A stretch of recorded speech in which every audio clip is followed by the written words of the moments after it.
আসসালামু আলাইকুম everyone, welcome to অরণ্য রান্নাঘর। আজকে আমি খুব সহজে বাড়িতে কিভাবে টমেটো সস তৈরি করা যায় সেটাই দেখাবো। টমেটোর ভরা মৌসুমে আমরা এখন 10 থেকে 15 টাকা কিলোতেই টমেটো পেয়ে যাচ্ছি। তাই অল্প খরচে টমেটো সসটা আমরা বাড়িতে তৈরি করে রাখতে পারি। এই টমেটো সসটা যদি আমরা বাড়িতে খুব সহজে তৈরি করে নিতে পারি, তাহলে কিন্তু আমাদের বাজার থেকে আর টমেটো সস কিনে খেতে হবে না। টমেটো সস তৈরি করার জন্য আমি এখানে প্রায় 2 কিলো টমেটো নিয়েছি। আমি এখানে পাকা টুসটুসে লাল টমেটো নিয়েছি। আপনারাও চেষ্টা করবেন লাল টমেটো নেওয়ার জন্য। প্রত্যেকটা টমেটো আমি 6 পিস করে কেটেছি। দেখুন আমার সবগুলো টমেটো কিন্তু কাটা হয়ে এসেছে। এবার আমি এই টমেটোগুলো সিদ্ধ করে নেব। সিদ্ধ করার জন্য একটা কড়াইতে সবগুলো টমেটোর পিসগুলো দিয়ে দিচ্ছি। এবার আমি একটা পেঁয়াজ কুচি দিয়ে দিচ্ছি, কয়েকটা রসুনের কোয়া দিয়ে দিচ্ছি, 2 টুকরো দারচিনি দিয়ে দিচ্ছি, সাথে কয়েকটা লবঙ্গ দিয়ে দিচ্ছি। স্বাদ অনুযায়ী লবণ দিয়ে দিতে হবে। লবণটা দিলে টমেটোটা খুব তাড়াতাড়ি সিদ্ধ হয়ে যাবে।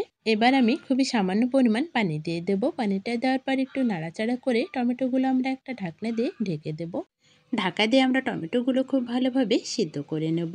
ঢাকাটা সরিয়ে মাঝে মাঝে আমাদের টমেটোগুলো একটু নাড়াচাড়া করে দিতে হবে। এতে করে আমাদের টমেটোগুলো খুব ভালোভাবে তাড়াতাড়ি সিদ্ধ হয়ে যাবে। টমেটোগুলো সিদ্ধ করতে আমাদের বেশিক্ষণ সময় লাগবে না, অল্প কিছুক্ষণের মধ্যেই কিন্তু আমাদের টমেটোটা খুব ভালোভাবে সিদ্ধ হয়ে যাবে। দেখুন আমাদের টমেটোগুলো কিন্তু সিদ্ধ হয়ে এসেছে। এবার আমরা চুলাটা বন্ধ করে বেশ কিছুক্ষণ নাড়াচাড়া করে টমেটোগুলো একটু হালকা ঠান্ডা করে নেব।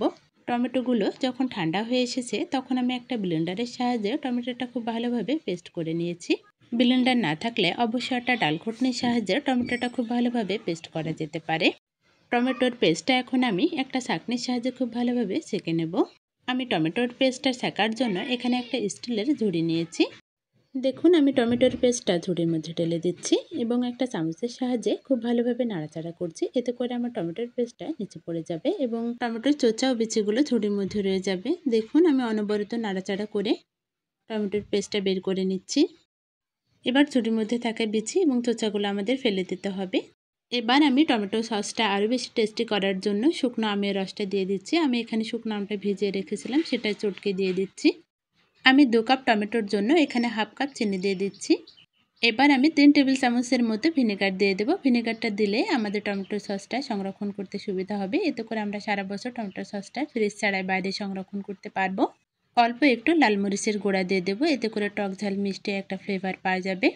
এবার আমাদের সবগুলো উপকরণ খুব ভালোভাবে মিশিয়ে নিতে হবে এবং মিডিয়াম আঁচে টমেটো সসটা রান্না করে নিতে হবে। দেখুন আমাদের টমেটো সসে কিন্তু বলক চলে এসেছে। এভাবে আমরা অনবরত নাড়াচাড়া করে টমেটো সসটা খুব ভালোভাবে রান্না করে নেব। টমেটো সসটা অনবরত নাড়াচাড়া করেই কিন্তু আমাদের রান্না করতে হবে, না হলে আমাদের কড়াইতে লেগে যেতে পারে এবং এর কারণে আমাদের টমেটো সসটা তিতা হয়ে যেতে পারে। দেখুন বেশ কিছুক্ষণ নাড়াচাড়া করার পর কিন্তু আমাদের টমেটো সসটা অনেকটাই ঘন হয়ে এসেছে। এবার আমরা টমেটো সসটা একটু চেক করে নেব যে এটা ঠিক আছে কিনা। টমেটো সসের ঘনত্বটা ঠিক আছে কিনা সেটা চেক করার জন্য আমি এখানে একটা ফ্রিজ নিয়ে নিয়েছি। ফ্রিজের ওপর কয়েক ফোঁটা টমেটো সস দিয়ে দেব এবং এর চারপাশে পানি জমে আছে কিনা সেটা খেয়াল করে দেখব। দেখুন আমার টমেটো সসটা কিন্তু গড়িয়ে যাচ্ছে এবং চারপাশে কিন্তু হালকা পানি আছে, তাই এখনও কিন্তু আমাদের 2-1 মিনিট জাল করতে হবে, তাহলে আমাদের টমেটো সসটা হয়ে যাবে। আমাদের টমেটো সসটা কিন্তু একদম রেডি। এবার এটাকে ঠান্ডা করে নেব। দেখুন আমাদের টমেটো সসটা কিন্তু ঠান্ডা হওয়ার পরে এমন দেখতে হয়েছে। কতটা সুন্দর দেখাচ্ছে আমাদের টমেটো সসটা। দেখে কিন্তু বোঝার উপায় নাই যে এটা আমরা বাড়িতে তৈরি করেছি। কোনো প্রকার ফুড কালার ছাড়াই কিন্তু এই কালারটা এসেছে। আর টমেটো সসের স্বাদটাও কিন্তু একদম পারফেক্ট দোকানের মতো এসেছে।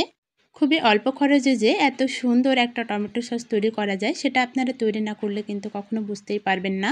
আমি এখানে একটা কাঁচের বয়াম নিয়েছি। আমি টমেটো সসটা এই কাঁচের বয়ামে সংরক্ষণ করব। দেখুন আমি কাঁচের বয়ামের মধ্যে টমেটো সসটা ঢেলে দিচ্ছি। অবশ্যই আপনারা চেষ্টা করবেন কাঁচের বয়াম নেওয়ার জন্য, কেননা প্লাস্টিকের বয়াম নিলে এটা কিছুদিন পরে কিন্তু গন্ধ হয়ে যায়। আমি এখানে 2 কিলো টমেটো নিয়েছিলাম, সেটা থেকে কিন্তু আমি টমেটো সস তৈরি করেছি। এখানে দেখতেই পাচ্ছেন আমি 2 বয়াম টমেটো সস ভরে নিচ্ছি। 2 কিলো টমেটো কিন্তু আমি মাত্র 20 টাকা দিয়ে কিনেছি, আর এই 20 টাকা টমেটো থেকেই কিন্তু আমার 2 বয়াম টমেটো সস হয়েছে। দেখুন আমার সবটুকু টমেটো সস কিন্তু আমি 2টো বয়ামে ভরে নিয়েছি। এবার আমি অনেক বেশি দিন সংরক্ষণ করার জন্য 2 বয়ামের উপর থেকে কিছুটা করে ভিনেগার দিয়ে দেব। এতে করে আমার টমেটো সসটা আরও বেশি দিন ভালো থাকবে। আপনারাও চাইলে আমার মতো করে কিন্তু খুব সহজেই টমেটো থেকে টমেটো সসটা তৈরি করে নিতে পারেন। এতে করে আপনার বাচ্চারা কিন্তু অনেক বেশি খুশি হয়ে যাবে আর বাজার থেকে টমেটো সসটা কিনে খেতে হবে না। আজকে আমার এই রেসিপিটা যদি আপনাদের কাছে একটু ভালো লেগে থাকে তাহলে অবশ্যই আমার চ্যানেলটি সাবস্ক্রাইব করবেন, বেল বাটনটি অন করে রাখবেন আমার পরবর্তী ভিডিওর নোটিফিকেশন সবার আগে পাওয়ার জন্য। ফেসবুক থেকে দেখে থাকলে অবশ্যই একটি লাইক দিয়ে আমার পেজটি ফলো দিয়ে রাখবেন। অন্য যে কোনো রেসিপি দেখতে চাইলে অবশ্যই আমাকে কমেন্টসে জানাবেন। ভিডিওটি ভালো লাগলে অবশ্যই লাইক ও শেয়ার করবেন। আজকের মতো এখানেই বিদায় নিচ্ছি। সবাই ভালো থাকবেন, সুস্থ থাকবেন। আল্লাহ হাফেজ।